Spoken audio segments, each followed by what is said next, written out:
It's At least you don't have to listen to your neighbors blare country music. yeah. Let's roll.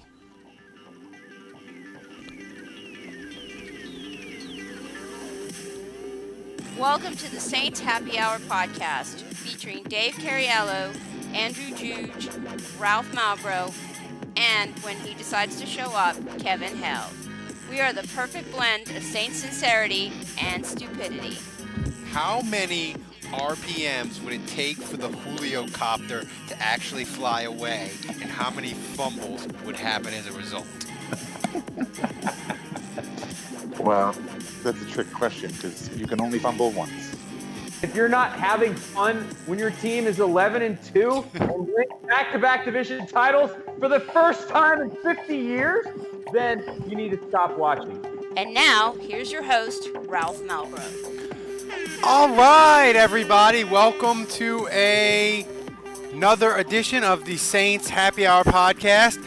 Andrew is in Florida, drunk out of his fucking mind. Dave, I think, is drunk in New Orleans, and I am drinking at home. But before we get started, we are always sponsored by SeatGeek, guys. SeatGeek has the best app to get you the best tickets to shows, concerts, and sporting events that you want. They have a great app that surveys all the secondary market. Green light means it's a good deal. Yellow light means it's okay deal. Red light means it's a bad deal. Don't do it. Right now, use the code ACAA at SeatGeek after you download the app. You get $20 off your first purchase. That can be 2 beers. That can be nachos. That can be a foam finger for your kid. Do it now. SeatGeek, $20 off. Use the code ACAA. SeatGeek, life's an event. They have the tickets. All right, Andrew, you are on the beach in probably a frou-frou area of Destin. How drunk are you right now? Well, I went to Beauchamp's, which is a seafood restaurant in Destin, and the first drink I got there was a Kentucky Mule, which I figured would be like in those sweet like Moscow Mule glasses. But Kentucky Mule is just ginger beer and bourbon, though. It's not with vodka. And it was about 70. It was in a just like a silo cup, you know, like one of those like just general cups, like plastic cups.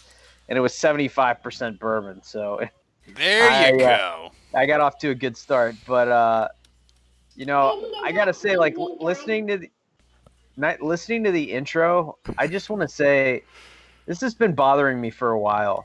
You can fumble more than once in a play. It is technically possible. I feel like David but Julio Jones can only fumble once, right? But you can only fumble once from a single hit. Like, I guess he could scoop it. Yeah, but you recover your fumble and then get hit and fumble again. I mean, I guess technically, yes. You could be Ken Stabler from the fucking late 70s where you just fumble your way into the end zone, right? I guess technically anything is possible, but really you can't, right? Didn't the NFL ban that shit? Possible. Didn't the NFL ban that where you can't fumble forward or whatever? Yes. Well, it's only through the end zone. No, it's only on 4th down, and it's only inside 2 minutes that you can't fumble forward. So, that was the what quarterback was that? Ken Stabler. Yeah, Stabler. That was the Stabler rule. That's right. Right. So, as Andrew is on the vacay, we try to do this show. We're getting closer to Saints training camp. We get to June. We get to the dead period. So now the fights on Twitter between Saints fans become heated as we get desperate for Saints to start. And I've been fighting with Saints fans for like 2 days. The old Saints fans that believe in their hearts that the Superdome was always full before 2006 and before 1987. They believe that it was always sold out. It was always full. And I said, hey, maybe, you know, the Pelicans, if they hit this out of the park with the Anthony Davis trade, they could build something like the Golden State Warriors, and maybe in 5 years they could overtake the Saints for a minute or a possible. And people got mad at me and said it would never happen. They said the Saints they've always supported. And I said, look, in the 70s, the Saints' attendance in the Dome was kind of crappy and just kind of league, you know, it was kind of crappy, just kind of league average. and it was more than the Saints deserved because they were an abomination of a football team and the worst professional sports team in America. And people are like, no, that's not true. And now people are fucking tweeting. They weren't selling out in the 90s. Now people are tweeting statistics at me like the Saints from 75 to 87 were slightly above the league average. And for you to say that fans didn't support the team, that's just wrong. I'm like, I didn't say that. I said that they didn't fucking sell at the Dome consecutive times until 1987. And the Dome was like 60, it was mostly 45 to 50,000 angry fucking people. And that's more than the Saints deserved in the 70s, but that's what they got. And I just every home game as a kid, that shit was blacked out. Yeah, it was. I'm just saying, like, if you wanted to watch the Saints, you had to go to the game when I was a kid because you couldn't watch it on TV because it wasn't sold out, and that shit was blacked out in New Orleans. But here's the bigger point, Dave. Why do people in general in their lives, or especially in sports, why, when their teams are bad, like way back when, why do they have to wax fucking nostalgic about it as like their support was diehard and it was wonderful and the stadium was so? Why can't they just say, you know what, the Saints were fucking garbage and nobody really went that much. We loved the team, but we didn't pay money for it. And when they got good, we started to go and we started to love them more. Like, why do sports fans, why can't they admit that? Like, why do they have to? It's because they're not familiar with the J.J. McCluskey era. Dave, Andrew was pumped about J.J. McCluskey being on the Tulane staff. Yeah, if I had known that it would be such a big deal to you, I would have told you earlier. And his son now. J.J. McCluskey, if the Saints had, like, Andrew, like a wing in the Hall of Fame of, like, lovable special teams players, I think J.J. McCluskey would qualify, right? Yeah, he's like below Benny Thompson and Steve Gleason, but maybe above Chris Reese. Yeah, like and he wouldn't reach like the returner level, he's not as popular as like Beerman or Tyrone Hughes. No, he's a gunner. Yeah. Yeah. Oh, Benny Thompson's a good one. Yeah. Benny Thompson was God back in the day. Andrew, I'm gonna give you the floor.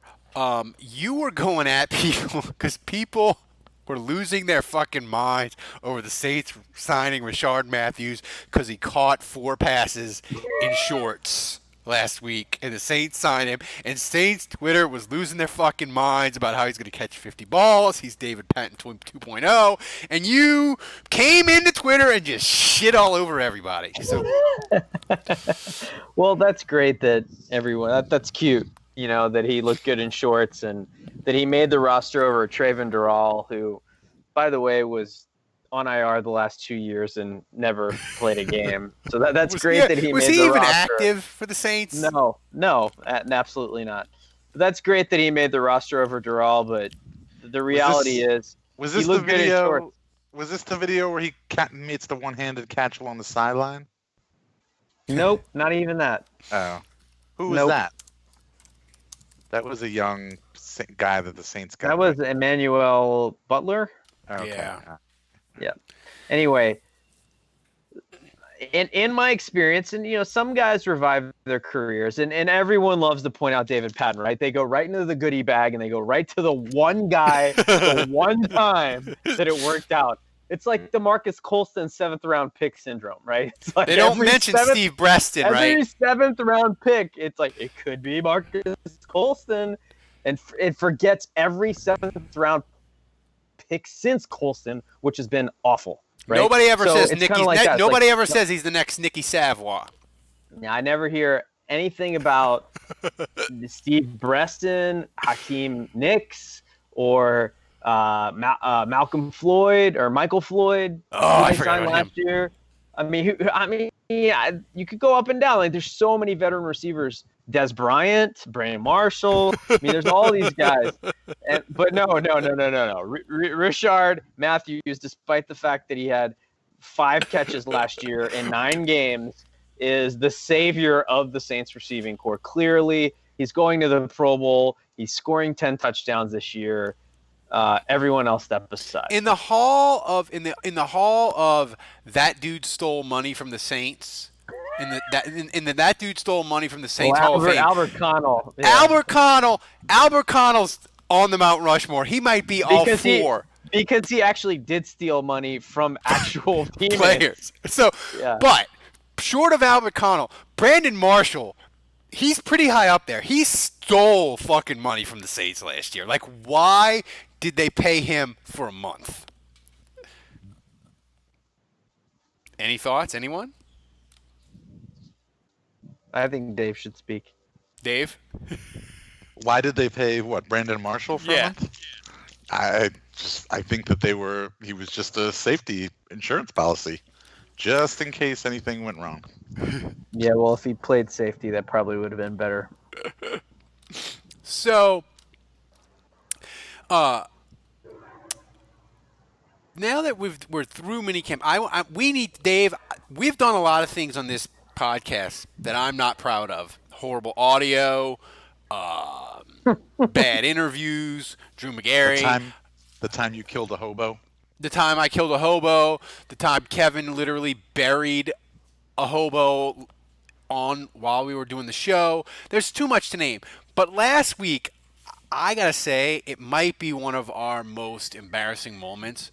Kevin dropped a glorious 28-3 Falcons reference when he was explaining how many grams are in an ounce of cocaine. It's 28.3 something something something, and we all just missed it. 3.5 grams, but sorry. Yeah, right. So, I mean, do you feel as bad as me that you missed the 28-3 joke? Because I feel bad. I wasn't on the podcast last week. Well, do you feel bad for us? Is what I'm saying. I mean, like, does it rate in the? I think you guys are an abomination to podcasting, an abomination to Saints fans everywhere. I think you should give it up and kill yourself. Dave, bringing the thunder. So when I listened to the podcast in my car afterwards, because again I wasn't on the podcast, when I got it immediately. I got you did? Is that true? Well, first I have to correct him. I mean, 28. It's 28 grams or in a ounce or whatever. More it's mistakes. Not 28.3. So he took a little mathematical liberty, if you will, but totally worth it to take a shot at the Falcons. Yeah. So I feel like I'm taking crazy pills. But that was like a whole discussion the next day. People were just banging on us. But as we sort of wrap up and we get to training camp, we get this. We make jokes about the Saints, Andrew, that the Saints are going, that they're everybody's saying Rishard Matthews is going to be great and this and that. But like the Saints wide receiver core is something not good happening to Michael Thomas, away from being the worst in the NFL possibly. Yeah, it's true. And the Rishard Matthews signing is like a reminder of it, So just don't tell me we don't know. That's the thing on Twitter that kills me. The we don't know guys, because it's like, man, we don't know that a meteor isn't hitting Earth tomorrow. We don't know that Aaron Brooks isn't going to be in some time capsule that allows him to recover and come back to be the quarterback of the Saints. Like, we don't know guy is the most annoying guy on Twitter, period. Like, of course we're all taking a leap of faith here. Of course we're all making assumptions and giving hot takes, making a leap of faith and saying that we know something when really we don't know for sure. That's a given. That's implied. So that's point number one. That's really annoying. But I picked the wrong week. Quit sniffing glue. I just heard that soundbite. Yeah, it's so good. But I mean, you're right. And I was fighting with Laker fans are the fucking worst, by the way, even worse than Falcon fans. They were trying to explain to me that the Pelicans would have got a better deal if they'd have taken the Anthony Davis deal in the summer, and I was trying to explain to them that no. But But Dave, if you But seriously though, we don't know if the Saints are going to draft Arch Manning out of Newman before his junior year in high school. I guess we should shut the podcast down. I mean, why even keep going since we don't know if the Saints could move to the Bahamas. We don't know if we don't know, if Martians will be. We don't know if Drew Brees will be able to clone himself. We don't know if, whatever the fuck. But Dave, I look at this receiver core and I like some of the guys they have, and I think they're interesting. But man, the more I think about it, and me and Andrew have been going back and forth on like the list of like the most valuable Saints, and we'll get to that topic in a minute of like most irreplaceable. Well, hold on. Let me say this. Here's my barometer. If Austin Carr, like for some reason, Sean Payton is enamored with that dude. He thinks he thinks he's the love child of Willie Snead and Lance Moore. If they made it. Tanner. Yeah, and Andy Tanner, if they all created a baby together and somehow made it faster and with better hands, that's Austin Carr. And somehow that is yet to translate on the field whatsoever. And so for me, the barometer is, does Austin Carr make the team? Because if he does, then it's like, oh shit, the receivers suck again. But if he doesn't, if he gets cut, so you talk about Rishard Matthews, and you talk about these other guys that are on the team, and if they beat out Carr for a roster spot, then all of a sudden I'm thinking, Carr got cut. It might not be that bad. Now, what was the year Darryl Tapp got cut, and you were like, yes, they cut Darryl Tapp? Yeah, because Darryl Tapp was like not great, but not that bad, right? Yeah. So when Darryl Tapp gets cut, you're like, all right, they got guys better than Darryl Tapp. Yeah, but Darryl Tapp compared to Austin Carr was Reggie fucking White. I mean, Darryl Tapp had started in the league, had played for multiple teams. I mean, Austin Carr is a thing that only Sean Payton sees. Go ahead, just say dog shit. Just say that. Yeah, he's only Sean Payton sees the beauty in Austin Carr. No one else. But I mean, it gets to this thing that I wanted to talk about tonight. You know what's so pathetic about Austin Carr? I just Googled him. The first hit that you get is some basketball player from 1948. He's so irrelevant and non-noteworthy that some basketball player that is 71 years of age is a more famous Austin Carr than him. I know that guy. He's the color commentator for the Cleveland Cavaliers. You almost said Colin Kaepernick. I know. I almost did. Almost did. That's what I get for drinking cheap imitation Blue Moon from Aldi. You almost said colon cancer. You almost said Colin Kaepernick. But Dave, I hope Austin Carr listens to this podcast.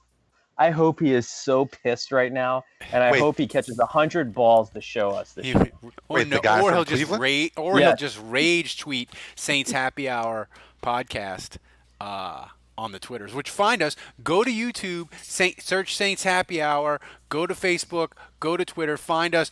And by the way, when we get to 500 subscribers, we're giving you a T-shirt. When we get to 500 subscribers, the next week we're gonna pick somebody in the chat room that's listening to us live, and Dave is gonna ship them a T-shirt. So find us on the YouTubes and subscribe, and then join us live, like the people tonight. But Dave, this gets to seriously. Austin Carr must have more on Sean Payton than Joe Vitt did, right? I mean, he's got to have naked pictures, all of it, right? I mean, Austin Carr, Dave, isn't he like Andy Tanner 2.0? Because Andy Tanner hung around, but never actually did anything in games. Austin Carr has a touchdown catch, Two. Right? Yeah, dude. Austin Carr is about to break out, yo. But this you don't believe that, do you? No, I don't, because you know why? Because Lil Jordan Humphrey is the breakout player. Don't sleep on Lil. I need little Jordan Humphrey to break out because just in training camp, so that we can do the crying Jordan meme when he gets cut. That's all I want. Or when he drops a pass. Like, I need him to be more than a camp body. I need him to do something. But this gets... Oh my God. Tom Stewart just said you should get Carr to play a soundbite on the piano for the podcast. I forgot that he's a insanely good piano player. Yeah, like a classical. Yes. Yeah. Tom Stewart, great call. We definitely need that to happen. I have a feeling after this podcast, he will definitely not be doing that for us. No, seriously. If we're talking about receivers, I mean, I think the whole dynamic changes if Cam Meredith, actually gets healthy, stays healthy, learns the playbook, and becomes the receiver that the Saints. What percentage chance do you give Cam Meredith of having a healthy knee this year? 50-50. 50-50, that much? I think that much. I give it 17 at best. I think 1 out of 25%, maybe. But this gets out of 25%. 1 out of. So what percentage is that? 1 out of 25%. That's like 3%, 1%, 3%, 2%. Like his knee. The chances of his knee getting healthy and him contributing to the Saints is the same odds that when I do the MyBookie ad later in this podcast, I won't fuck it up completely. Like, it could happen, and it happens occasionally, but probably not. So here's the thing. As we talk about receiver, this is a good lead into the topic that I wanted to talk about tonight. The Saints' most irreplaceable player. And I'm going to go with a name that I think Dave and Andrew, you guys are going to fight me on, but I don't care. I'm going to say the Saints' most irreplaceable player is Taysom Hill. And it's not because he's the best, clearly. But here's the thing. Like, if Cam Jordan got hurt, the Saints would still have a defensive end. And they would play him, and he would not be nearly as good, but they would still have him. Taysom Hill, if he gets injured, the fake punts are gone. The coverage on the kickoff is gone. The trick plays are gone. Like, they don't have anybody to do that.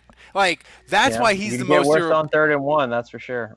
Well, no, like I'm not saying, and even if you told me, like, if you had to have Taysom Hill get injured or Cam Jordan, like, I would still pick Taysom Hill to get injured if you put a gun to my head. But as far as, like, irreplaceability, he's number one, because if he's gone, like, all that fun stuff they do on special teams on offense, it's gone. Like, there's nobody else to do it. Like, if Breeze gets hurt, they'll play Bridgewater. If Cam Jordan gets hurt, they'll play Hendrickson or Davenport or whoever. But Taysom Hill, like, his unique thing, like, they can't replace that. And if you think I'm wrong, fight me. Prove me wrong. Well, I wouldn't want to fight you because that would be a waste of time. Mean. You just beat me up. But I don't see how you can't say Alvin Kamara. I mean, Taysom Hill is cute and all, both literally and figuratively. But and the gadget stuff's great, but, like, you lose Alvin Kamara, you lose Marshawn Lattimore, you lose Cameron Jordan, and the Saints go from a Super Bowl contender to a team that is scrapping to make the playoffs. But doesn't that get more into value than replaceability? Or is it the same? Or is it the same thing, you think? There is no one on this roster that can remotely come close to giving the Saints 12 sacks, which Cam Jordan does. There is no one on this team that can remotely come close to shutting down half the field, which Lattimore does. There is no one on this team that can come remotely close to making plays on a consistent basis out of the backfield and force a defense to game plan like Alvin Kamara. All three of those guys are irreplaceable, period. Dave, so you agree with Andrew that my Taysom Hill is the most irreplaceable person on the roster. You agree that that's insane? I love Lamp. I will say... No. Go ahead, Dave. I kind of just feel like this is the same question that you asked last. I don't remember what question you asked last week, but I feel like in general it's the same question. Replaceability is the same as most valuable, is the same as most important, or whatever you want to phrase it. So, I'll stick with what I said last week. I think Drew Brees is the most I thought you said you weren't on the podcast last week. Yeah, 2 weeks ago, Dave. whatever it was. 2 weeks. 2 weeks. Oh, 2 weeks ago. You got me, guys. I love Burn. you. No. Sick burn. Oh, you got me. I cut you deep. So, but here's the Speaking of being cut deep, I was on Twitter today. I was just like scrolling down, and I saw Nick Underhill post his 53-man roster projection, and I was like, "Oh, sweet! I'm gonna get an early Underhill projection." And so I click on it, and I realized that he's a Patriots reporter all over again, and I had forgotten that for a split second, and got all depressed again. And then I scroll down. I'm like, yeah, I'll look at the Patriots and see. And I see that. Is today the worst day of your life? Yeah. And I see that First of all, you he's see got that they Etling. have 12 picks in the 2020 draft. Yes, which I was very jealous about. But then I see Nick Brissett of LSU is cut, and I see that Danny Etling of LSU is cut. So not only do I have to read a Patriots article, but then I see all these LSU players getting axed. It was a dark times. Underhill. Man, it didn't hit me today, but now that you mentioned it, like, I just think with the whole thing with the paper, the Times pick and the Advocate and Underhill, even, like, I think Saints coverage is gonna suck balls this year.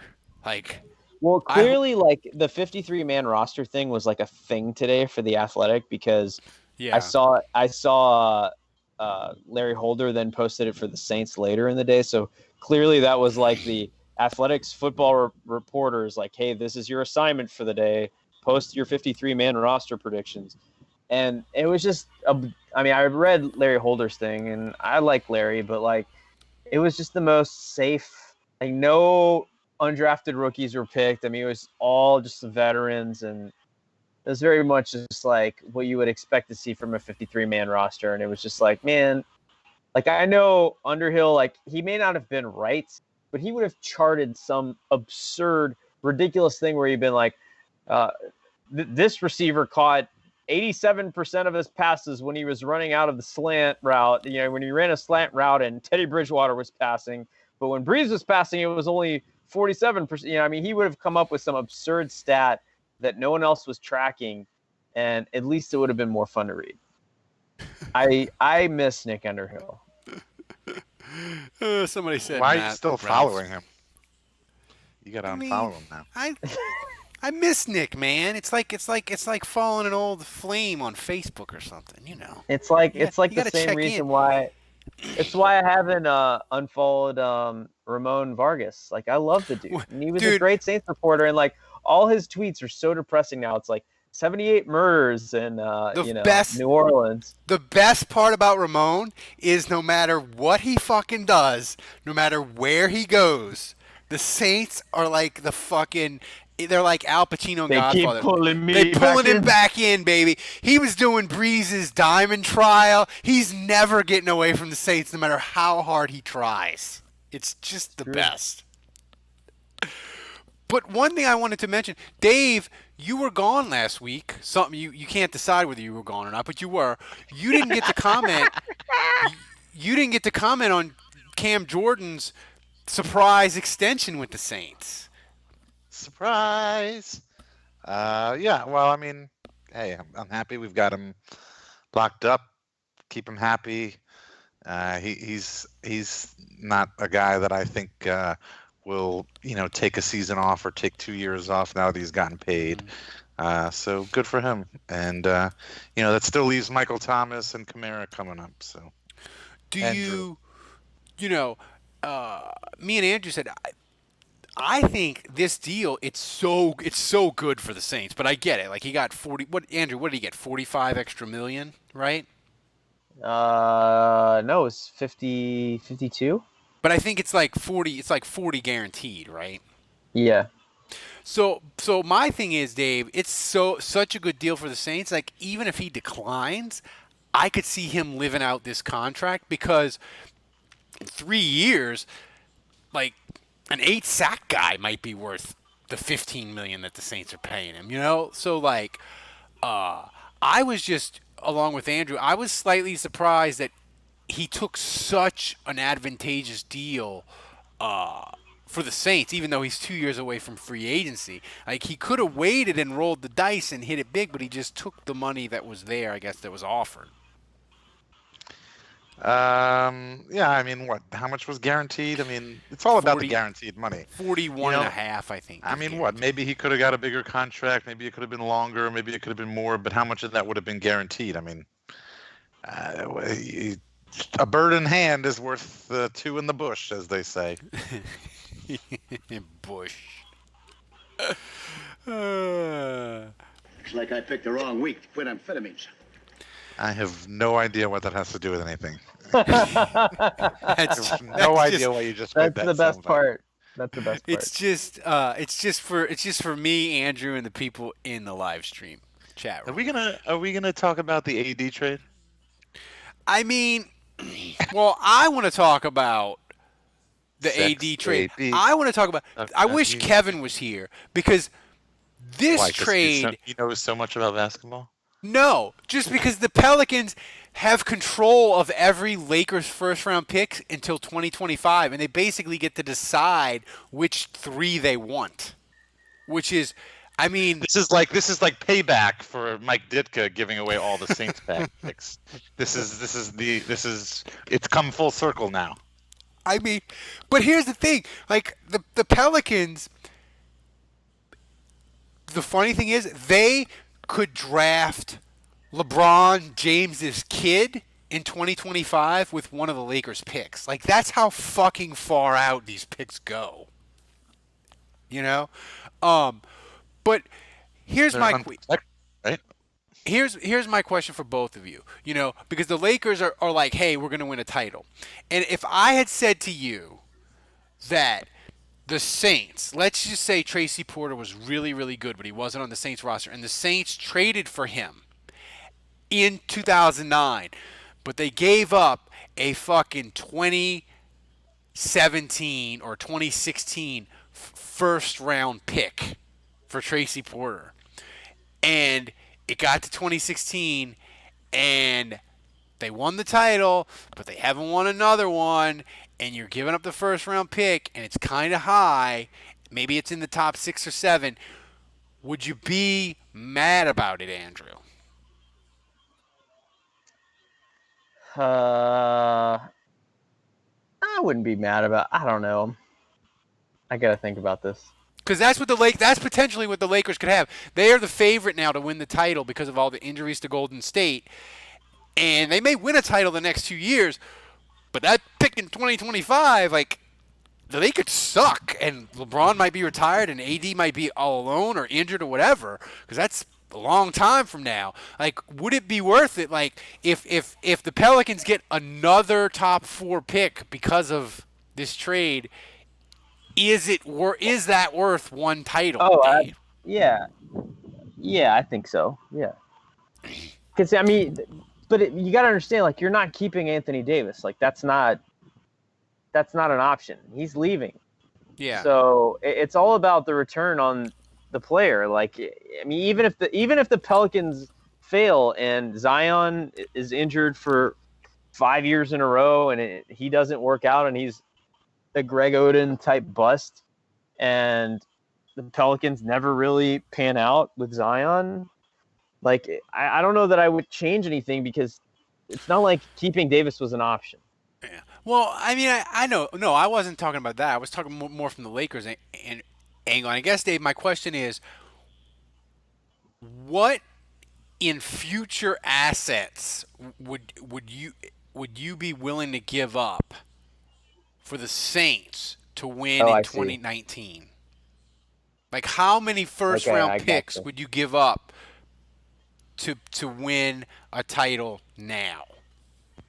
A guaranteed title this year? A guaranteed. If I said to you, the Saints can win the Super Bowl, but the 22, 24, and 26 first-round picks are gone. Okay. I would do it. I mean, you got to go all in, right? Yeah, I would do it. You got to live like there's no tomorrow.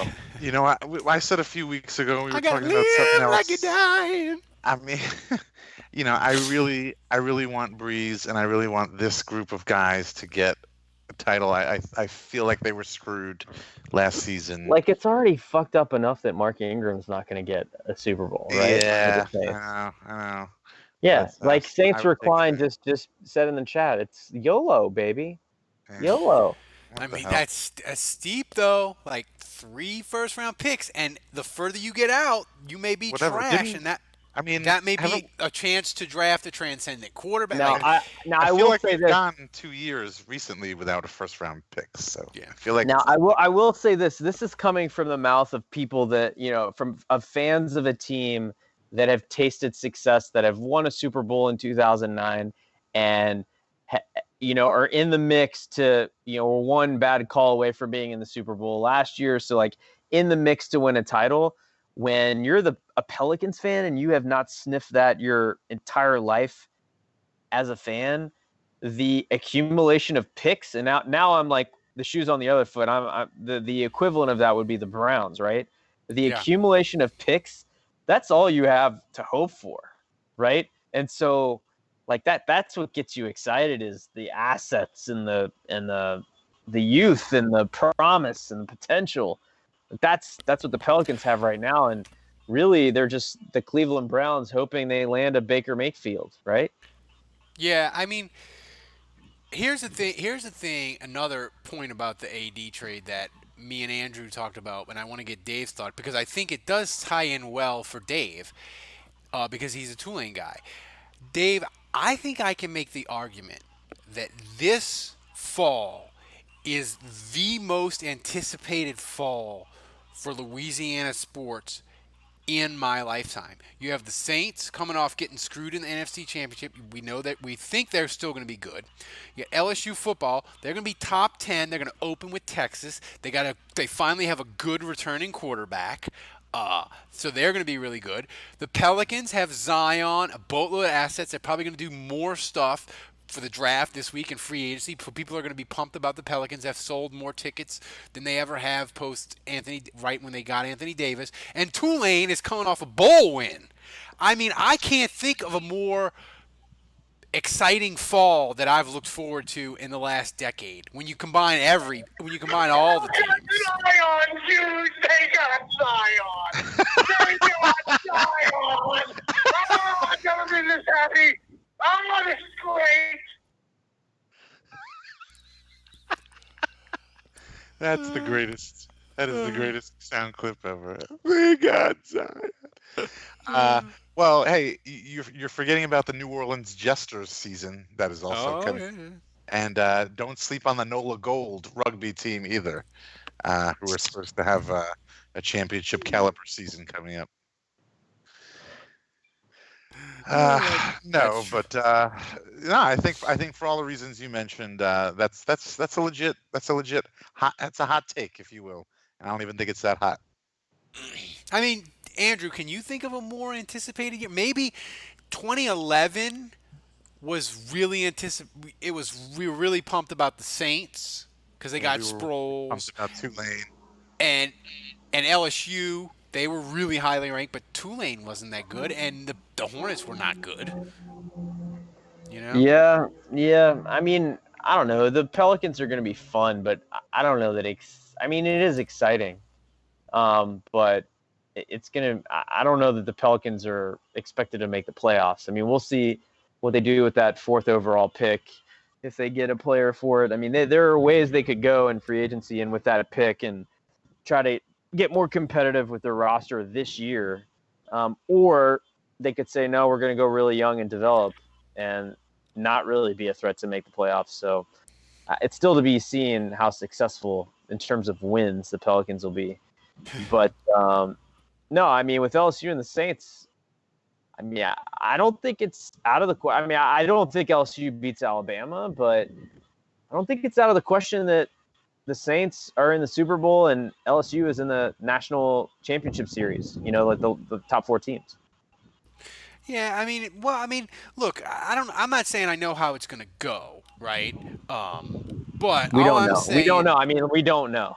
But I'm just the anticipation for me, Dave, as I get older, like that's like 60% of the fun in sports, like the reading, the consuming all the fun stuff, like being Yeah, but I excited. mean, like Tulane could go undefeated. We don't know. Well, we don't know how it's going to be, but like it's fun, and look, I think I'm going to make a prediction right now. The Saints are winning 10 games. LSU's making the fucking playoffs. The Pels are going to be the 8th seed and face the Lakers, and Tulane's winning 9 games. How about that, Jude? I do know what's fucking happening. How about that? JJ McCluskey's on the coaching staff. That's got to be worth one win. Dave, how's Tulane going to be? How excited are you? Hey, 9 wins. Can I sign up for that? That would be awesome. Do you have a formula, like a spreadsheet somewhere, that you calculate money you make to Tulane victories? Like, because we know you wanted Tulane to win 3 titles out of the 5 that you got in our hypothetical.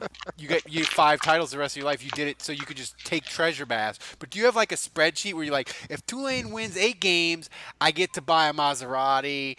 If they win 7, we get to go to Disney and stay at the really posh Polynesian hotel. If they go 6-6. We do a staycation. I do not have a spreadsheet, and even if they went undefeated, I'm not sure I would be able to make enough money. I don't know if Tulane's a big enough school I can make enough money to do any of those things. Certainly not a Maserati. That's poor analytics, Dave. I think the over/under was set at like 5.5 or something like that. I think that's low. I would take that in a second. 9 would be great, but I think 8 for sure. I think they could definitely get 8 wins. All right, so yeah, that ain't happening. All right. Well, timestamp this. Mark this right now. Mark it down. I'm saying 8 wins. Juge says not happening. 3. Wow. Okay. Wow. All right. Who's in the live chat? Somebody said a Google Tulane reminder. sucks, bro. Somebody said a Google reminder for December 15th. Set a reminder for how many wins does Tulane have? I was on a roll betting with, I think this was last year or 2 years ago. You remember this, Ralph? I was on a roll betting for Tulane where I had it like dialed in perfectly, where at the beginning of the year, the odds makers were like, oh, Tulane's going to be good this year. This year's going to be different. And I remember just being like, yeah, freaking right. It's Tulane. And so I bet against them like the first 3 weeks of the season, and they got crushed. And then Vegas was like, oh, yeah, you're right.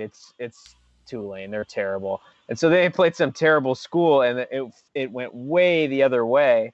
And so then I bet Tulane, and it flipped, and they won like 2 or 3 games in a row because Vegas was so hard on them. And so like it kept flipping back and forth, and I felt like I was always on the right side of it. I had a magical year betting for and against Tulane. Tulane, when they had Bob Toledo, was magical gambling for me. It was almost as good as 3 and 4 years ago, where I would bet against the Kansas football team regardless of the fucking line. Like, I was betting Oklahoma minus 50 plus.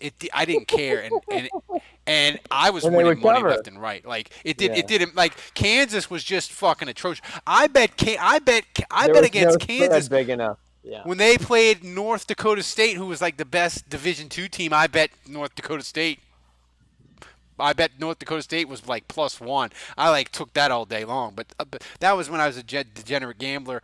Now I have kids and bills and daycare and schooling and lessons and shit. I don't have the extra money. But if you people would donate and become a $7 a month patron, I could have more money to reckless gambling. And oh, by the way, if we get to $1,000 a month in support, me and Andrew will do a live stream every fucking Friday where we preview the Saints and give you bad gambling advice. So do it.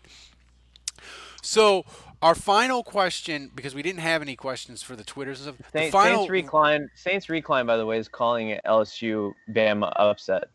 Ugh, I'm tired. I can't do that anymore. I need my son to see that sooner than later. That would be nice. Here's our ridiculous question of the week, Dave. and we were going to do it last week, but we didn't get to it because things happened. Mostly us talking about cocaine. But the question is, if you had to eat the same meal every day, anytime you ate, for a week, what would be the meal you would choose? Oh, great. Thanks for asking me. So you did this question. The rest of you did this No, question we did last not. week? We didn't Oh, get you to it. saved it for me. Oh, great. Yeah. Oh, great. I feel like this was Kevin would have been best for this question. Yeah. We miss you, Kevin. Here in spirit. So let me ask you this. So like, if I say like hamburger, can it be like hamburgers from like different places, or does it have to be the same hamburger? The same hamburger. Like you can't This go is from the same. Like if it's a Big Mac, it's got to be a Big Mac the whole time. Yeah. Pizza. Okay. What if I choose a specific pizza place? Does it have to be the same type of pizza every time, or can I change up the different types of pizza? No, I'm gonna say yes, but you can't change. You can't go from like thin to deep dish to regular. You gotta No, like. that's bullshit. Because then I can go to Olive Garden and eat like 7 different entrees. Okay. Well, so no, you've got to be the same Andrew, pizza every Andrew, time. Yes. Andrew, you couldn't do that because you would have already filled up on unlimited soup and breadsticks. So all right. But at least I would have been with my family. Well, well, when you're there, your family. I thought about this, like Asian food. Like I usually never get sick and tired of Asian food, which is weird. But even now, I've got to mix it up, like Vietnamese, Chinese, Japanese, Korean. We're on the same page there. Whatever. So, really, and then I was thinking like I never get sick of hamburgers. I could eat a hamburger almost every day and not get sick of it. But if I had to eat the same hamburger, I'd probably get sick of that. So I think I would go with I'd go with Grandma Pizza from my favorite pizzeria on Long Island, Umberto's. I think I could do that. Pizza's got good staying power. And I worked there for summers, and I would eat that stuff every day for 3 months, and I still never got sick of it. So I'm gonna go with pizza from Umberto's, Grandma Pizza. Andrew, if I just pick like something to just sustain myself from a health standpoint, so like this is purely not like a taste play. It's purely a body for health reasons. Yeah. Like if I were to pick just like a salad, am I allowed to pick beer that I can drink every day? Yeah, you could. Because I would rather go that route. Like to me, like no meal is so special that I would want to eat it every day. So like I would rather just eat something really healthy and then poison myself with alcohol.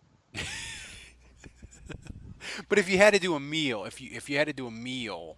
Well, I love unhealthy. sushi, but I just feel like raw fish like every day for a week. I don't know, man. Like I love sushi, and I feel like sushi 7 days a week would be a lot. So, I mean, my wife makes awesome shrimp creole. So I would probably either go with that or her red beans and rice. Those are probably my favorite things that she makes. So I'd probably go with that. Shrimp creole every day or red beans and rice every day. If I could eat if I wanted to be like sort of healthy-ish and not terrible, I could eat Potbelly, the turkey sandwich, every day, like 3 meals a day, like no problem. I could do that, or I could do their buffalo chicken sandwich. Like I could do that a week, no problem. Wait, but what is Potbelly? What is Potbelly? It's a sandwich place. It's like a tier above Subway. It's better than Jimmy John's. It's like Panera or something.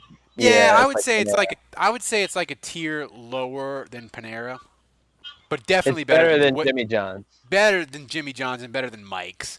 But that's But kind of lame and it healthy. goes through the oven thing. So have you ever had Quiznos before it went under, Dave? Quiznos was my jam, man. It's like a plus version of Quiznos. No, Quiznos is better than Popular. Quiznos was the shit, man. Quiznos was terrible. I used to eat Quiznos when I worked at WWL, and I would go through the New Orleans Center. I would get Quiznos and a 64-ounce drink, Dude, and that was my meal every Potbelly's is way fucking better day. than Quiznos, dude. But- in my opinion.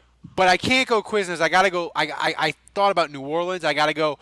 I'm going Bud's Broiler number 4, which is a hamburger, cheddar cheese, and hickory sauce. I'm going that, fries, and a Coke 3 times a day for 7 days. And I mean, I love Acme Oyster House. Like, I know that's like a generic token seafood place, but like, I could go to Acme 7 days a week for sure. Yeah. So, all right, we got a couple questions in the chat, but before we get to that, I got to tell you guys about. Oh we yeah, mentioned there's my answer. Oysters. Oysters. Hell yeah. Yeah. So we got to before we get to the questions, got to talk about mybookie.com. Go there, use the code HAPPY25, and you get 50% bump in your sign up. They have the best prop bets, in-game betting. Go to mybookie, mybookie.ca. MyBookie. Do it. Again, use the code HAPPY25. They have in-game betting, props. You can bet on the NBA draft if you want to do that Thursday. Get a little nuts while you're watching, see what the Pelicans are going to do. So go to MyBookie. Terms and conditions apply. All right, Andrew. Let's see. Let's see what people in the chat room said. The defensive line. Have you changed your opinion about your concern with Sheldon Rankins being out? No. No. Tyler Stallworth looking good in minicamp didn't change your mind? No. Nope. Dave, more receptions. Kirkwood, Carr, or Meredith? That kind of goes along with what we were talking about before. If Meredith, again, 50-50, if Meredith is healthy, he could be your number 3 guy. If he's not, he's probably... Wait, who's your number 2? Ginn. I put Ginn in there. If he's not, then he's probably not going to do much at all. So I would go with Kirkwood, to be honest with you. I mean, he really kind of emerged late in the season for the Saints. Seems like he was... Peyton's favorite and certainly trusted by Drew. So I would go with Kirkwood. I agree. I think that's my pick. And people are asking for training camp sleepers and that sort of thing. We're not going to get into that, but we are going to announce a thing that we're going to do for training camp. It's an idea that I came up with, and Andrew thought it was ridiculous and insane, but I think he liked it because he laughed really, really hard when I told him. So what we're going to do, Dave, and this is the first time you're hearing it, instead of picking like a sleeper, we're each going to adopt a Saints, like UDFA or a guy who's on the bubble. I call Lil John. And that's your adopted. It's your adopted.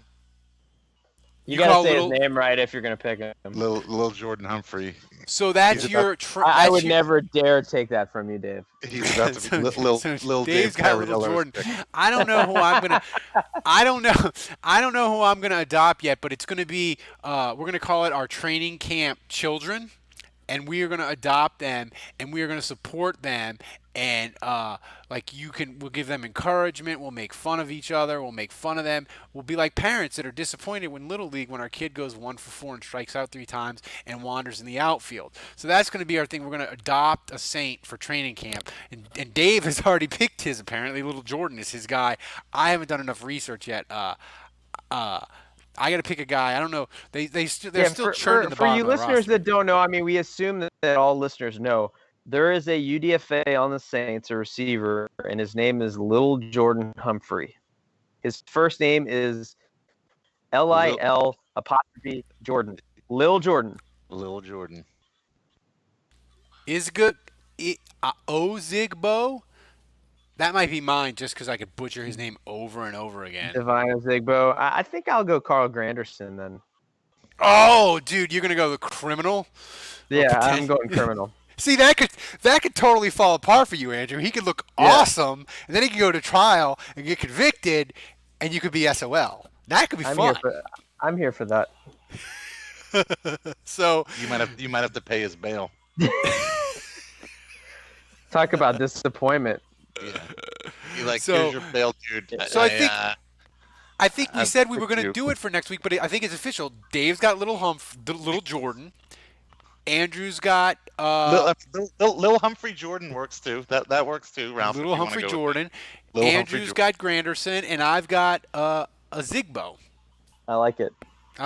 So, and I guess we'll have to come up with if whoever's training camp son gets cut first, that person has to do something terrible or some sort of weird thing. I am all about that. Yes. So people should maybe send suggestions. Yes. Open to suggestions. I'll check the chat room or suggest it to us on Twitter. Suggest what the first person cut should have to do. Goes, can the chat graphic next week be your adoption papers? Oh, that'd be great. Saints Recline. Yes, it can. I know who you are. That is so good. If you didn't have a koozie already, I would send you one, but I know you do. And by the way, everybody, reminder before we get out of here. My wife shipped out all the koozies and all the magnets to people that are owed. If you don't get them in the next week or so, DM me on Patreon, and we'll make sure that you get your koozie or your magnet that you are so owed. Thanks to everybody supporting. Thanks for the people that are sending the pictures on the Twitters of the T-shirts and they're in their recliner wearing the T-shirt and drinking the beer using the koozie. That's really cool. We really appreciate it. So I guess guys that wraps it up. Dave, are you pretty confident that your adopted son, Little Jordan, is gonna make the roster? Oh, he's a lock. He's a lock. Did Holder not have him on his 53-man roster? He did not. Well, I've got a few bones to pick with Holder then. All right. So that wraps it up again. So for Dave, for Andrew, for Kevin, who is AMIA, I'm Ralph. Until next week, the bar is closed. You know who's not my adopted son? Rishard Matthews.